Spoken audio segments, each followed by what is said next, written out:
Hello guys, and we are finally back with our Suzuki Grand Vitara 2009. We finally got the right seal for the transfer case front diff shaft. Took us around 10 days to get it in. Thanks God the owner of the vehicle is super nice person and was not complaining about the vehicle being down for 10 days. Anyway, this is the correct part number. That's 09283-40037. So this is the new seal, this is the old one. This one has a nice lip over here just to keep the dust out. We have our yoke all nice and clean, no dust, no mud. We need to make sure that this surface is nice and shiny without any debris or silicone, because we will need to seal it. And we got all the bolts and washers all cleaned, so we're ready to put them in. In terms of getting the seal in, usually I was able to find a right size socket to push it in, but in this case this seal is a little bit bigger and I don't have a right socket. So what I will do, I will use the old seal, just put it on top and use hammer and gently push it in with the old seal. So let's get under the vehicle and get the seal in. And before we do that, we need to make sure that whenever we install the yoke, that we have some transfer case oil on this machine surface so we do not damage a seal. But let's get under the vehicle. So here's our transfer case, and this is the shaft. So another thing that I've noticed being here, the shaft has a ball joint or a swivel at the end, and it has a rubber boot on that side, so it's sealed. This all was packed with silicone for some reason, but anyway, when I cleaned it, there is a tiny hole over here. So basically, correct me if I'm wrong, but I think the oil travels through the yoke, gets into this section where it is supposed to be sealed only all the way around, and then uses this hole to get to that swivel. So the transfer case oil must be lubricating this part too. So make sure that this hole is clean so the oil can go from transfer case through the yoke to this part. So this area is all clean, so we will try to get the seal in. So I hope I got the correct angle on the camera. So that's how much the seal gets in without any pressure. So you just put it in, it will get to that spot. So now, as I mentioned before, we will use the old seal, and there is not much room, and I don't think it will need a lot of pressure, so just use an extension, just gently to hammer it in, and make sure that it's going in evenly. We need it to be flush, 100% flush with the, like it's almost flush over here, and it still needs pushing over here. Ideally you would want something a little bit bigger, so it won't let you push it too far, but in our case we will just use an old seal, so obviously it will get in too if you push too far. So just gently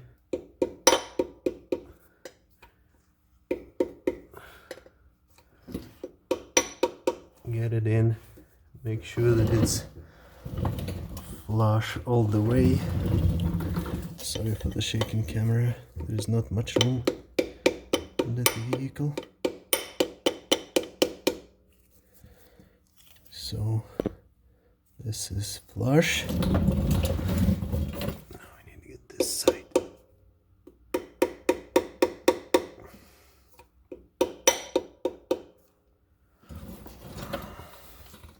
Take your time. This is really important to get it leveled on all the sides, because if you get it crooked, the seal will wear out much faster.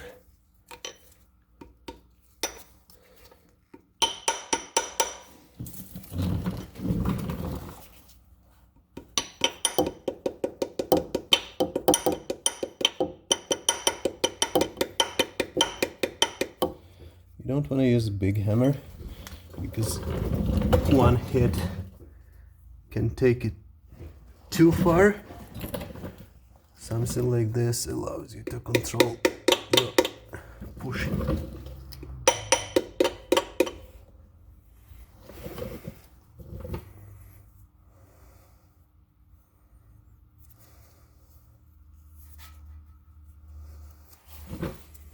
Few more hits over here.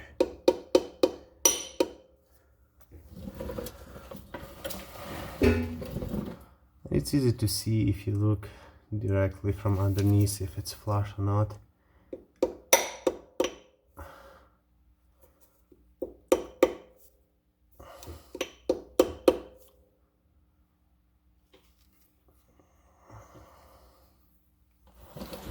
And I think that's pretty damn good.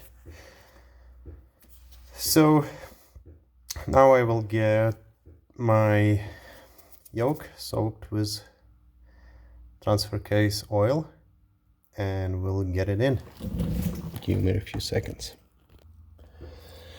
So as I mentioned before, we want this machine surface be lubricated with transfer case oil, and it's GL-475W90. You don't want to use any other oil but this specifically, because even few droplets of different type of oil can make your seals wear out much faster. There is a lot of science about this, and you want to use exactly what is recommended for this purposes. So that's how it fitted in. Now if you remember, we have that snap ring inside that we need to get in. So we will have an O-ring that I don't believe is supposed to be there, but it was there and it probably won't hurt to have it. So the rubber O-ring, then we have steel washer, and then we have this snap ring that we will get in. Let me do that and then we can get to the assembling the shaft back. So guys, as it was mentioned before, this surface is supposed to be all the way clean, and we will apply some RTV silicone to get it sealed where it comes together with the yoke.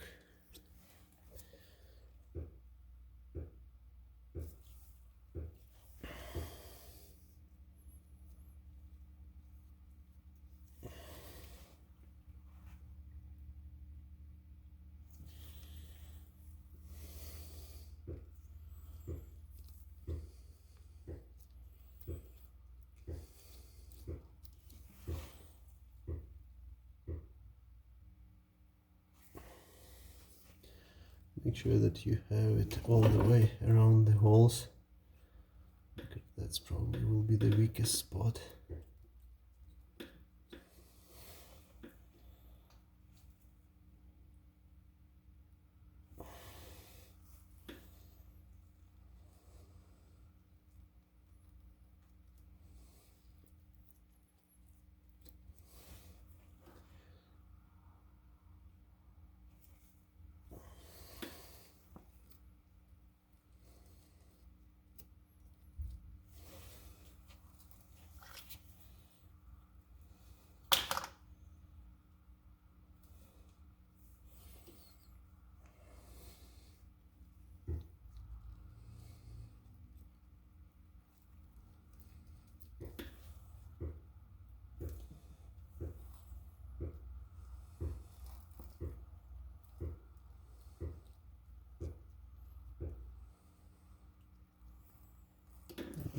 one goes just on the edge.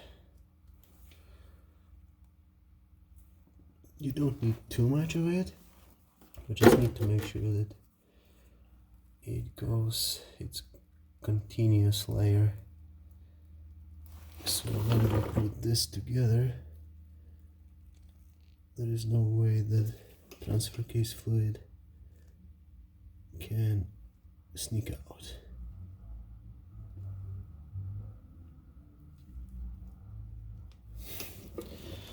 Something like that.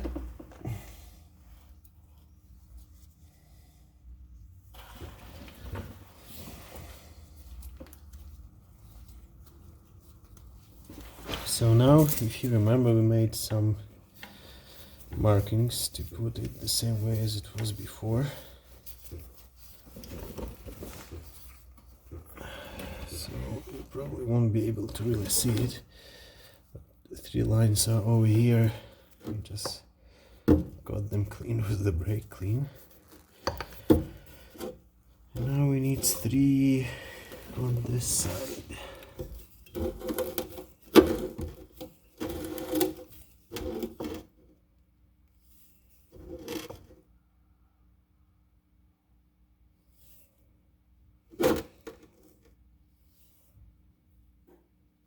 That must be over here.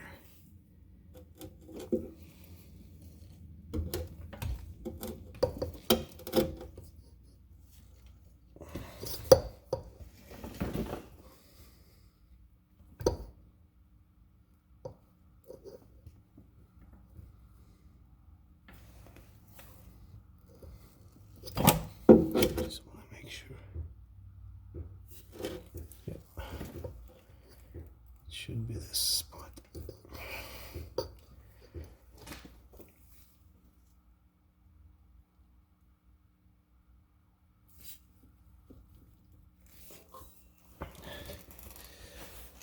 Right, now we can try to get few bolts in. Don't forget those.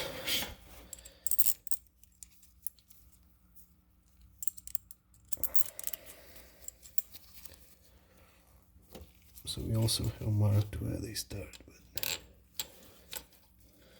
we'll see if it lines up nicely. Yeah, I think I started the bolts, so we're in the right position.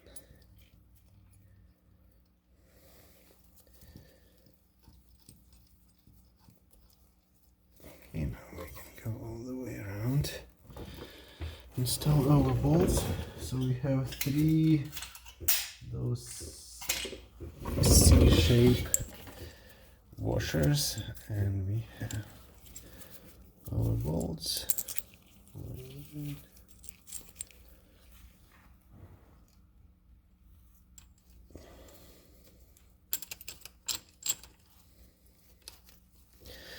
Alright, seems like we are on the right track, so let's get me all of those in, and then we will get them torqued.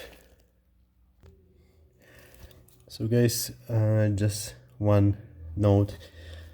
I made some marks with the marker, and those marks come off easily with the brake clean, but you can see that there was a spot that somebody before was trying to punch this out, so it lines up perfectly over here. So maybe when you do this job, just take a punch and hit it in a few spots so you can clearly mark it and nothing will erase it while you do your cleaning.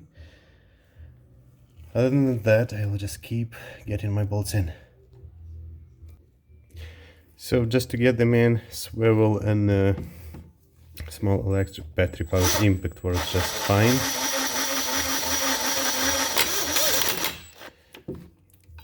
But remember that we will need to torque them after this. And this is M8 bolts, metric 8mm bolts. So the torque will be around 20 foot-pounds.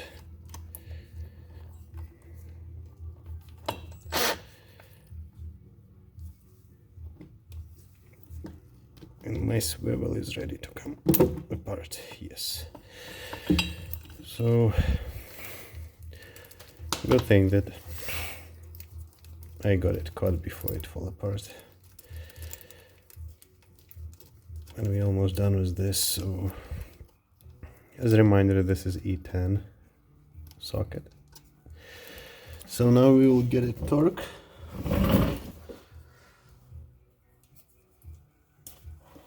So to get it torqued, probably we'll need to use a long extension. Yeah, something like this. 2 long extensions so we can get our wrench on the other side.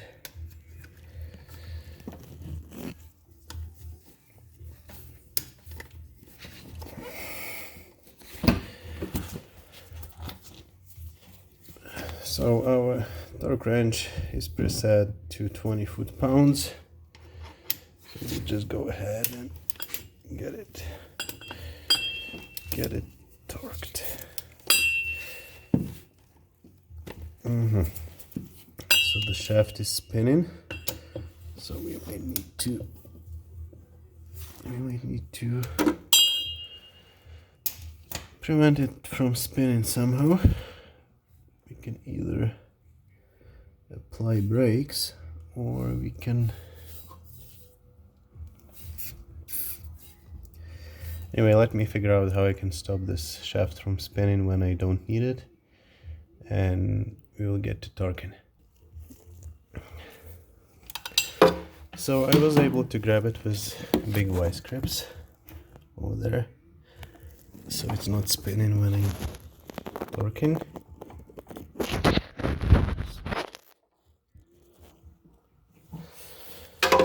So we'll just go all the way around, torque each bolt to 20 foot-pounds. Yeah, like that. 6 bolts, and after that we will have to replace the transfer case fluid, or just add, or if yours is fresh, you can just add to get it to the level. So guys, all the bolts are torqued, our shaft is back in place.